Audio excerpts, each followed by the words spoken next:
Hello, my name is Kirioth, and my god, did the Gearbox G2A TotalBiscuit story take a ridiculous turn last week. Oh my god. So, the first video I made on this was originally just going to be the only video I made on this, because I made an assumption. I made the assumption that Gearbox would either just go, well, we messed up, sorry guys, we won't partner with G2A, we're pulling out of it, and that'll be it.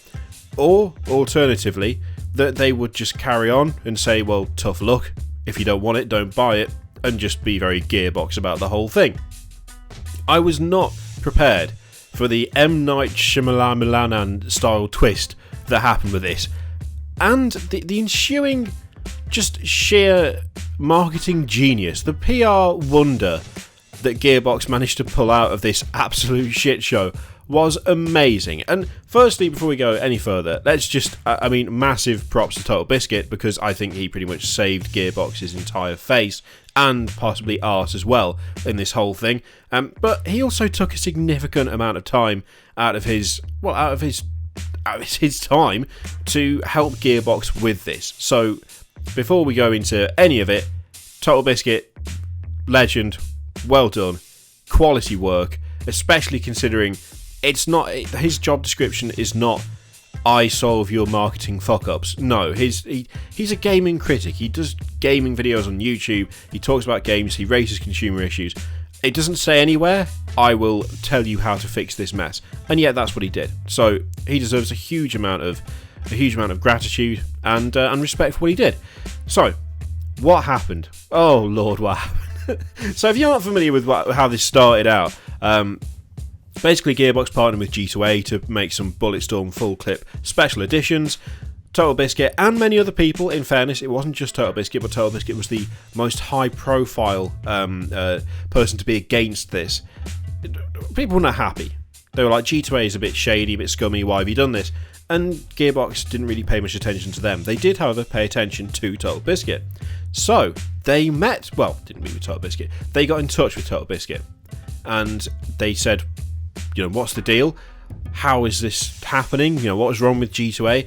And TotalBiscuit provided them with a significant amount of evidence, which I believe was, I did link to it in the description of the last video, but I'll link to it again in this one.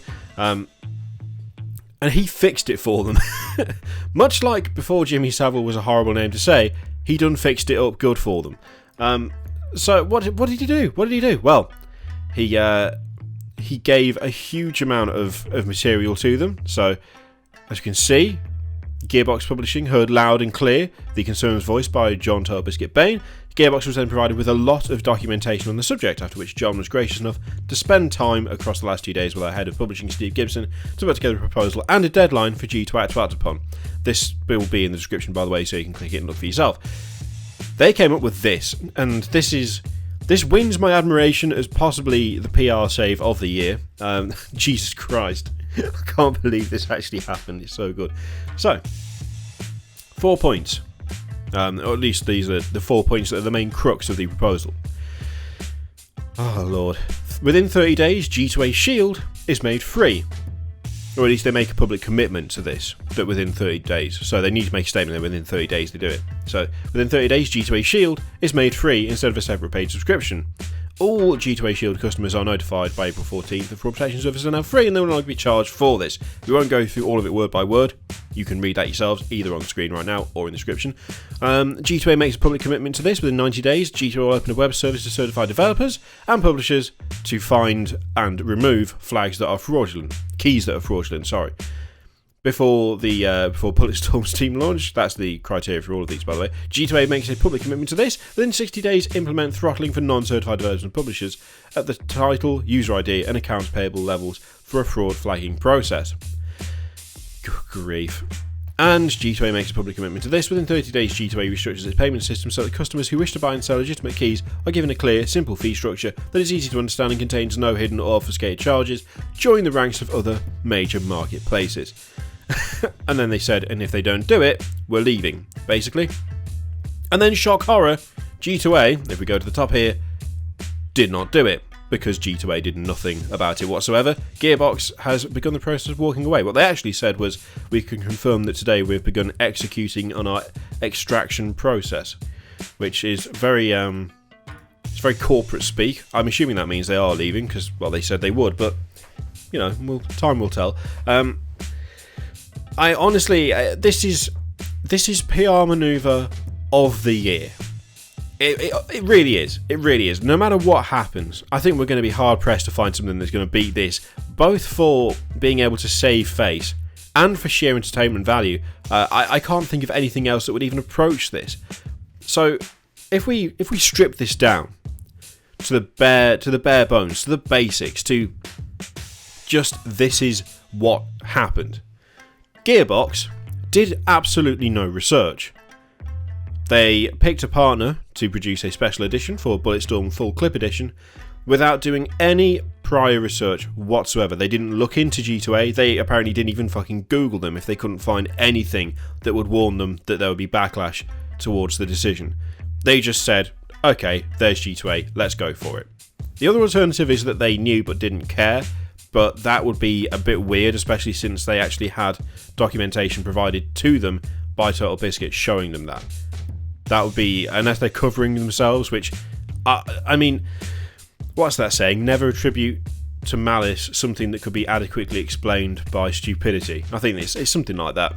I think they were just a bit dumb, to be honest. I think they were really keen to make a nice big impact with a really cool Bulletstorm Full Clip Edition, Collector's Edition. I think they wanted to really push it, and they just picked the person who had the best deal for them.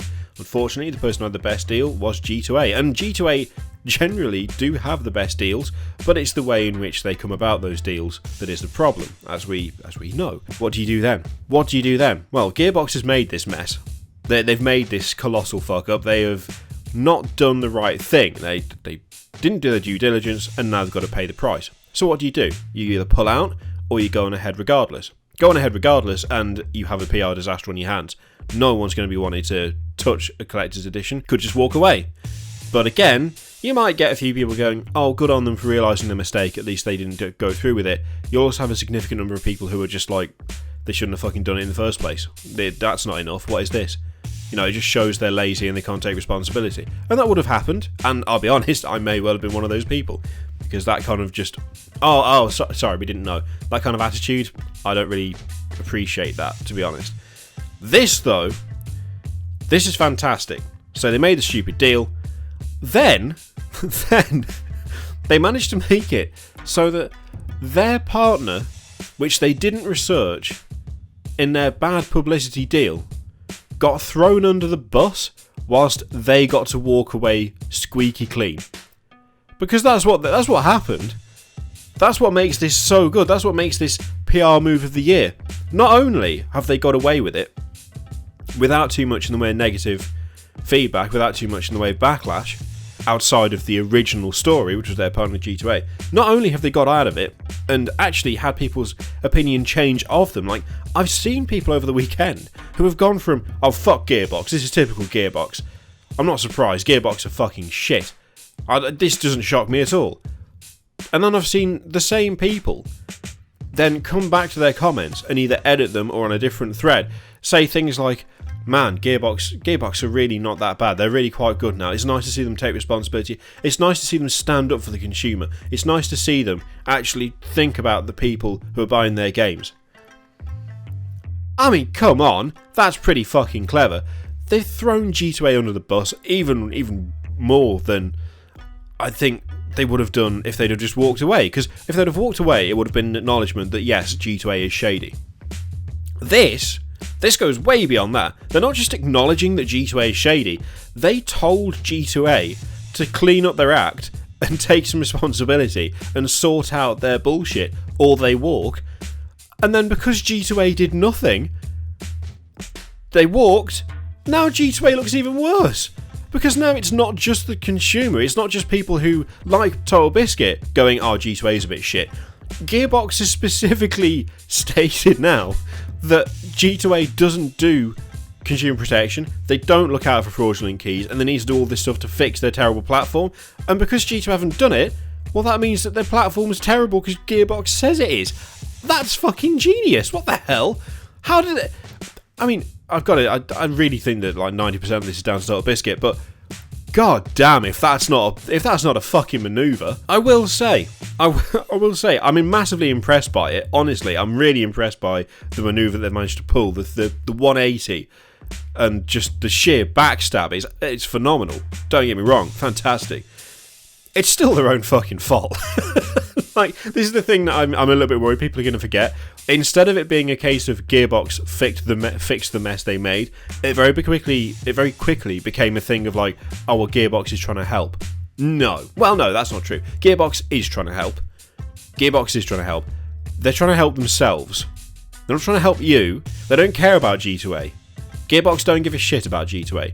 They didn't give a shit to begin with, and they don't give a shit now. It was simply a business partnership. It was just so that they could shift special editions. That's what it was. The actual practices of G2A are completely irrelevant to Gearbox. They don't care. They didn't even know that there was a problem with G2A until someone else told them about it. This is entirely for the benefit of Gearbox, not for the benefit of G2A or the consumers who use G2A. Try and remember that, because there's already so many people going, oh, all things forgotten. Oh yeah, forgiven, forget. That's what I say. Gearbox, fantastic company. No, well, Duke Nukem Forever, Aliens, Colonial Marines, those two particular titles in my case, beg to disagree from that statement, especially the way Randy Pitchford talked about the reaction to Aliens, Colonial Marines. Fuck me. This was entirely to save G2A. This was entirely to save Gearbox, and they succeeded. But what I want to know is, what do you think? Do you think this was just an excellent PR maneuver? Do you think they actually do care about what happens with G2A? Do you think they are interested in helping out consumers? Do you think that they were stupid to do this in the first place? Or have you just forgiven them that and gone on the basis that we all make mistakes? I'd be really interested to know, because I really do feel like they messed up, they had to fix it, they fixed it in a fantastic way, but that still doesn't really excuse the original fuck up of doing no research.